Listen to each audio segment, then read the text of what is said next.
Existe un experimento conocido como Universo 25 de un etólogo estadounidense llamado John Calhoun para observar los efectos de la sobrepoblación en una sociedad de ratones.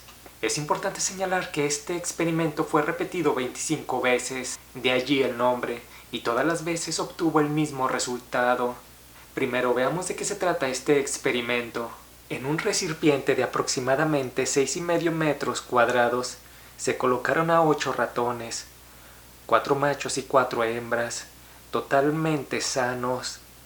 Se les puso en la caja con todos los lujos que un ratón pudiese desear: agua, comida ilimitada, materiales para construcción de nidos, temperatura ideal y libre de depredadores. Era el paraíso de los ratones. La colonia de roedores en pocos meses creció de 8 miembros a más de 600. Fue hasta ese momento cuando ocurrieron las anomalías. Los ratones defendían o se apropiaban del escaso territorio con suma violencia. Solo pocos machos se apareaban, principalmente los que ya tenían territorios, mientras muchos eran relegados. Las hembras comenzaban también a estar desinteresadas en aparearse, y las que lo hacían habían perdido el instinto materno, pues al procrear abandonaban a sus crías. Con esta apatía de las hembras en reproducirse, apareció una nueva categoría de ratones machos. Fueron llamados los guapos, pues solo se dedicaban a comer, dormir y limpiar su pelaje. Estaban desinteresados en lo absoluto de cortejar a las hembras, de procrear o defender a las crías o hembras presas de otros ratones machos, pues evitaban todo conflicto.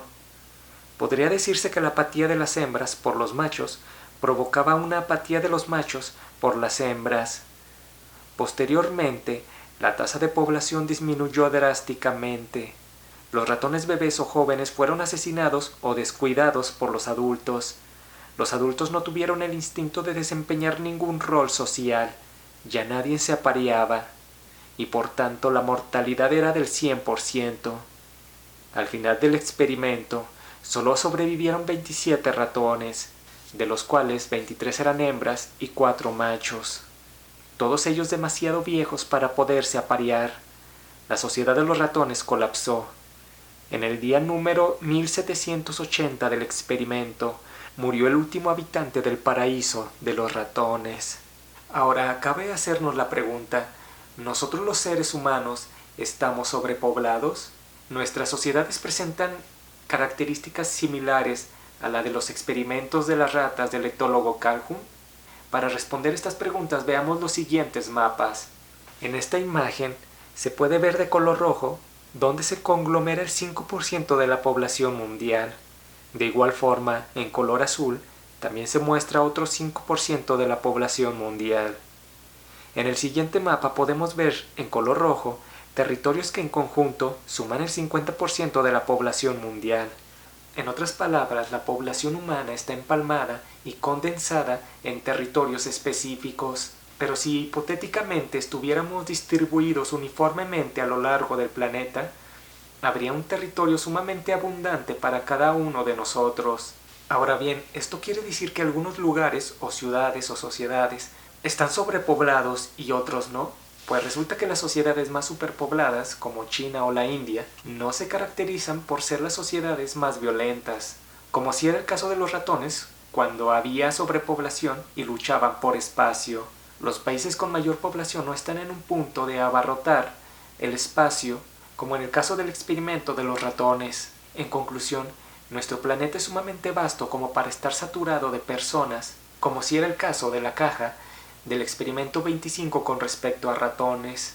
Incluso países como la India o China tienen territorios deshabitados, lo cual nos deja en claro que hasta esos países tienen suficiente territorio para albergar a más de 1.000 millones de personas. En términos de territorio y espacio, sería una falacia de falsa equivalencia comparar una caja de 6 metros cuadrados con un país que tiene miles de kilómetros cuadrados.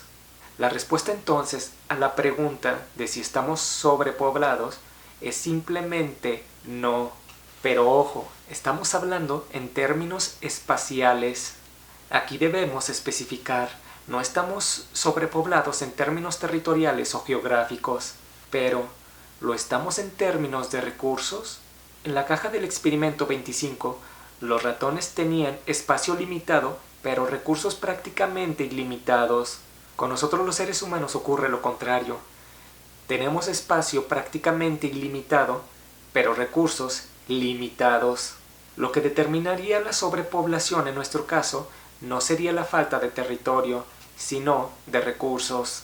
Podemos observar en cualquier especie de seres vivos que cuando escasean sus medios de subsistencia, como el agua o su alimento, dichas especies comienzan a disminuir, a extinguirse, y antes de morir, la violencia por obtener los pocos recursos que quedan se hace presente. Esto también ocurre con nosotros. Un ejemplo contemporáneo en nuestras sociedades podría ser la tensión entre Egipto y Etiopía por las aguas del río Nilo. Egipto se abastece de agua principalmente mediante este río. Etiopía ha construido una presa que piensa llenar con el agua de dicho río, ocasionando que esté amenazado el abastecimiento de agua para los egipcios.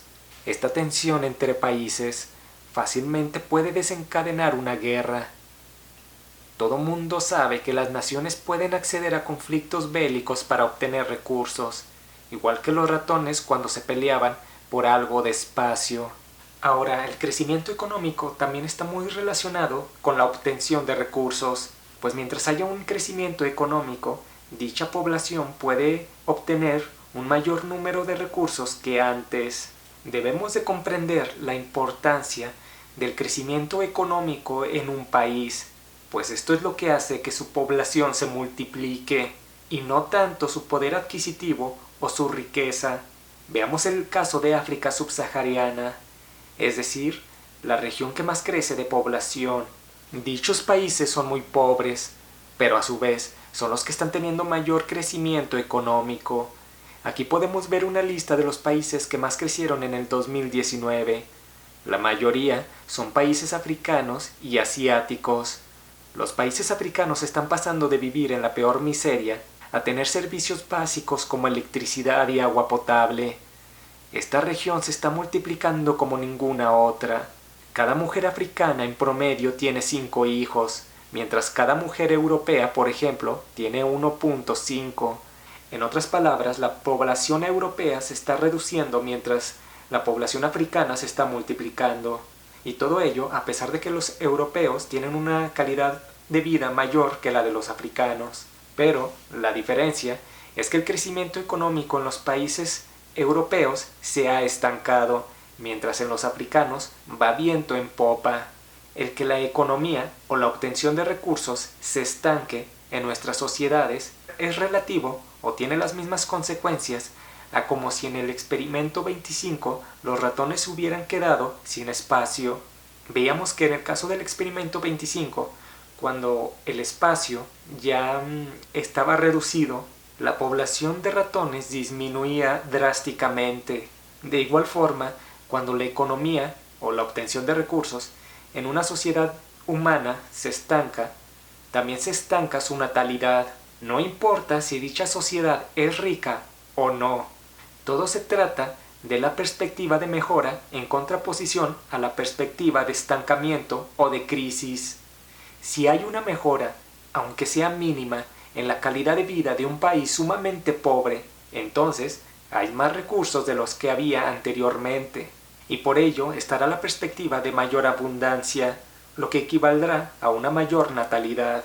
Por el contrario, en un país de primer mundo, o pobre, da igual, si las personas comienzan a ver su economía estancada, o comienzan a ver que la calidad de vida de sus padres era mejor que la de ellos, en otras palabras, que la calidad de vida cada vez se reduce más, su percepción les dictaminará que no será conveniente procrear, pues la obtención de recursos cada vez se reduce en su sociedad. Es la perspectiva de crecimiento económico y, por tanto, de la obtención de recursos, lo que genera el entusiasmo de multiplicarse. Por ello, los países africanos y asiáticos, que son los que mayor crecimiento tienen actualmente, son quienes más se están multiplicando, mientras países ricos o desarrollados, a pesar de tener mucha más riqueza y recursos, ya no se multiplican, puesto que ya no hay una percepción de mejora, sino la percepción de un estancamiento o una reducción de la calidad de vida. En fin, retomando el experimento del universo 25, podríamos decir que este tiene 3 etapas. La primera etapa es la del crecimiento poblacional, la segunda etapa sería la del estancamiento, y la tercera y última etapa, la reducción de la población o el colapso. Recordemos que en la segunda etapa del experimento de los ratones, las hembras se negaban a procrear porque ya escaseaba el espacio. Ahora, es curioso observar cómo nuestras sociedades, los países donde el crecimiento económico y por ende la natalidad se han estancado, como en casi todo el continente americano y el europeo, es donde más feminismo existe, mientras que los países que están teniendo un crecimiento demográfico muy notorio, como los asiáticos y los africanos, es donde menos feminismo hay. Esto no deja de ser muy curioso, pues podría significar que las ideologías pueden ser resultado de la situación demográfica, es decir, que el número o las matemáticas determinen el comportamiento de los individuos. En síntesis, cada vez había mayores conflictos y las hembras de ratón se negaban a procrear cuando comenzaba a escasear el espacio. En nuestras sociedades, si la economía se estanca o la obtención de recursos también lo hace, la natalidad también lo hará. Además, los conflictos bélicos en aras de obtener recursos son cada vez más probables. Al final, es comparable la variable de lo que significa el espacio en los ratones en el experimento 25 a lo que significa la economía y la obtención de recursos en nuestras sociedades humanas.